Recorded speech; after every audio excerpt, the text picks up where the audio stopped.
যদি হচ্ছে দৃশ্যমান না থাকে তাহলে আমরা আরো কঠিন কর্মসূচিতে যাব। আমরা গত 20শে মে প্রেস ক্লাবে একটা কনফারেন্সের মধ্যে শহীদ পরিবারের সদস্য সহ বিগত ফেসিবাদে আমলের যেই 44 জন যাদের দূষর হিসেবে আমরা তথ্য প্রমাণাদি পেয়েছি, যারা বিগত আমলে ফেসিবাদের বিভিন্ন অবৈধ কার্যক্রমে বিভিন্ন ষড়যন্ত্রমূলক কার্যক্রমের সাথে যুক্ত ছিল এবং পরবর্তীতে দেখা গেছে যে হচ্ছে ফেসিবাদ পালিয়ে যাওয়ার পরও ফেসিবাদকে ফিরিয়ে আনার বিভিন্ন ষড়যন্ত্রমূলক কার্যক্রমে যুক্ত ছিল।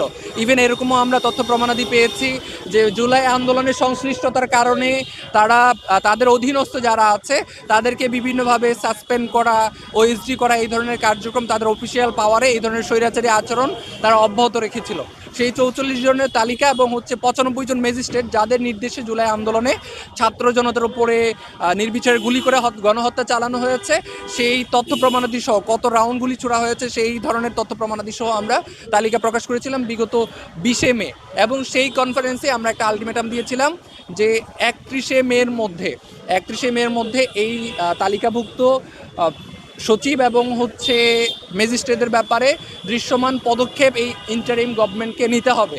কিন্তু হচ্ছে 31শে মে পাস হয়ে যাওয়ার পরও আমরা দেখেছি যে হচ্ছে কোনো ধরনের দৃশ্যমান কার্যক্রম আমরা দেখতে পাইনি।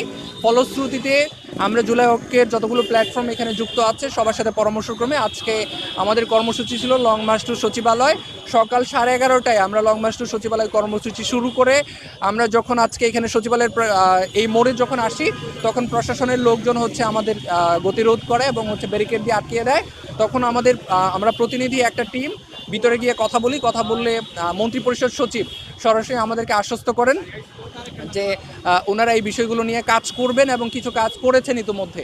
উনি আমাদেরকে আশ্বস্ত করেছেন যে এখন রানিং সচিবালয়ে 50 জন সচিবের মতো অফিস করছেন নিয়মিত, মানে হচ্ছে আরও প্রায় 30 বা 30 ঊর্ধ্ব সংখ্যার সচিব হচ্ছে যারা এখন তাদেরকে অপসারণ করা হয়েছে। কিছু আছে নিজে থেকেই যারা সরাসরি ফেসিবাদের সাথে যুক্ত ছিল এবং তাদেরকে এখানে তাদের অপরাধের কারণে ধরা হবে জেনে তারা নিজে থেকেই পলায়ন করেছেন, এরকমও একটা সংখ্যা আছে।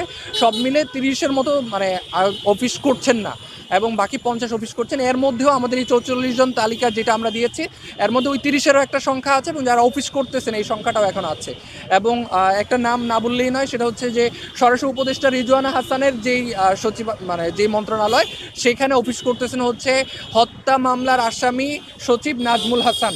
তো আমরা এই বিষয়গুলো ওনাদের দৃষ্টিগোচর করার চেষ্টা করেছি, বাকি সচিবদের ব্যাপারেও দৃষ্টি আকর্ষণ করেছে যে তাদের ব্যাপারে যথেষ্ট তথ্য প্রমাণাদি সহ আমরা আজকে পূর্ণাঙ্গ তালিকা দিয়েছি এবং মন্ত্রিপরিষদ সচিব আমাদেরকে আশ্বস্ত করেছেন, অল্প কিছু সময় চেয়েছেন আমাদের কাছে যে অল্প কিছু সময় দেন, এর মধ্যে আমরা কার্যকর পদক্ষেপ গ্রহণ করব।